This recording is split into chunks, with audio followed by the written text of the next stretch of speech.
Alright, what is going on, guys? Welcome back to the channel. Today we're going to be discussing the PlayStation 5 versus the Xbox Series X, and we're going to be going over what the strengths are for both consoles and what the weaknesses are for both consoles, and we will be doing that all in this video. It'll be a decently long video, but it won't be too long, but let's go and get right in there.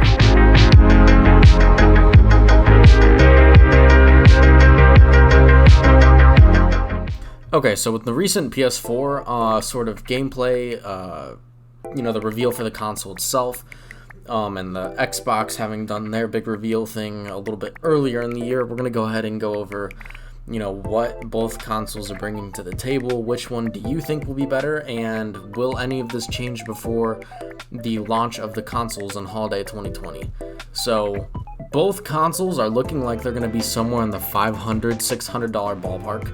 It's been rumored that the PS5 is going to be $650. It's also been rumored that Xbox is going to be right around the same price range, but at the same time, they might be releasing a second console called the Series S, which will be a little bit it won't be as good as the X, of course, but it'll be like $100, $200 cheaper, which would absolutely eat into those PlayStation sales because parents are not going to want to buy their kids the newest console that's $200 more expensive than the other one, if that makes sense.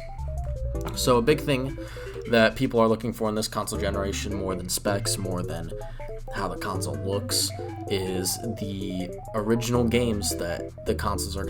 And I think in this category, that clearly goes to PlayStation right now.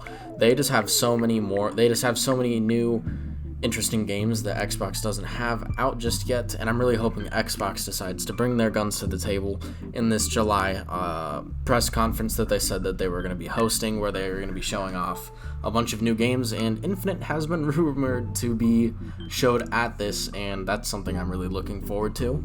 Probably the next most important thing for looking at these consoles, which one do you think is better, is the backwards compatibility. Now, this has been a more important type of topic, especially with the PlayStation 4 and the Xbox One generations, and I'm going to say it as it is, Xbox completely destroyed PlayStation in this spot. PlayStation pretty much beat Xbox in every other spot that wasn't the backwards compatibility, but Xbox absolutely smoked PlayStation. But for this console generation, the PlayStation 5 says almost all the PlayStation 4 games, including, the optimized PS4, Pro titles, are going to be on it. But for Xbox, it said that all the Xbox One games, select 360 games, and all original Xbox games. So if you aren't picking up what I'm putting down already, what that means is all the Xbox One games, like basically all the games that are on these consoles in general, are all going to be remastered to be able to play on the best version that they can be, and that's going to be on the newest Xbox. So that's saying whether you've been playing since the very beginning with when you have your old OG Xbox games, you'll be able to play those in the most optimized way possible on the newest console with the newest hardware. And the console's rumored to get up to 120 frames per second, which is absolutely ridiculous. Now, I'm not saying what PlayStation has going on is bad. It's just not as good as Xbox, and that's just the truth. Now, let's go ahead and go into the marketing and the overall strategy that's been going on so far. So PlayStation has been focusing definitely a lot more on how the console looks, and I think it looks very, very good. Even though it looks like a router, it's a pretty dope-ass router, I will not lie. I think it looks really good. I thought their whole reveal with all their gameplay and stuff looks really great out there. And I think the console, the controllers look really good, even though I think they're a little more trying to go towards what Xbox has with their controllers. I personally enjoy Xbox a little bit more than PlayStation. I used to play PlayStation back in the day on the PlayStation 2, but I like the Xbox controllers a bit better. They feel better in my hands because my hands are a little bit big, but that's how it is. The Xbox, I will be honest, doesn't look as good as the PlayStation, and their reveal for it wasn't as flashy as the PlayStation, but I definitely don't think it's bad. I definitely think they should do a little bit more with it, and that's a lot of surface area just to have it looking like a mini fridge, but that's just me. I'm very excited to see how both of these consoles are performing, but when it does come to specs, and that's kind of a little more important now, but because of the load times and download times for games, and that was a serious problem with the Xbox One and the PlayStation 4. It just would take forever. Even though Xbox was faster, it still definitely wasn't very fast because they just took so long to update and they took so long to do basically anything. But the Xbox definitely takes the lead here, and you know it's going to be a 1 terabyte off the start for storage, while the PlayStation only has 825 gigabytes.